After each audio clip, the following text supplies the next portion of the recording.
میں نے اللہ کو ڈھونڈا تو اس نے اپنا تعارف کروایا، اللہ لا الہ الا ہو الحی القیوم، میں وہ ہوں جو موت سے پاک ہوں۔ اب پابند بن کے چلو اس اللہ کے جس کی شہنشاہی ہے، اس اللہ کے جس نے مجھے بنایا، اس اللہ کے پابند بنو جس نے مجھے آنکھوں کا نور دیا، زبان میں بول دیا، جسم میں طاقت دی، عقل کو سمجھنے کے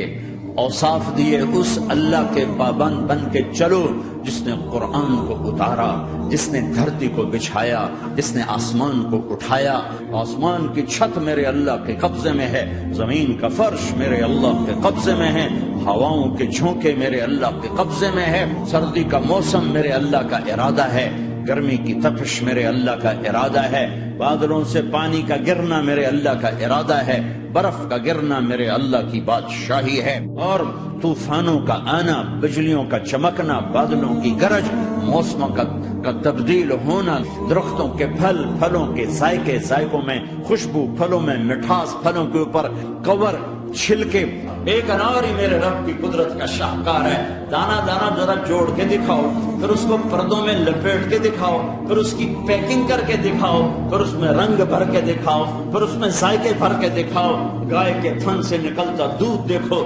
ہرن کے نافے میں مشک اور سانپ کے منہ میں زہر اور مکھی کے منہ میں شہد، آدم کی ساری نسل کا مالک، 2 پاؤں پہ چلنے والوں پر بادشاہ، 4 پاؤں پہ چلنے والوں کا مالک، پانی کی مخلوق، ہوا کی مخلوق، زمین کی مخلوق، رینگنے والے، اڑنے والے، تیرنے والے، جھپٹنے والے، دھاڑنے والے، پھاڑنے والے، ڈسنے والے، سب پر میرے اللہ کی شہنشاہی ہے۔ للہ ملک السماوات والارض وما فیہن، لہ ما فی السماوات وما فی الارض وما بینہما وما تحت الثری وان تجہر بالقول فانہ یعلم السر واخفی۔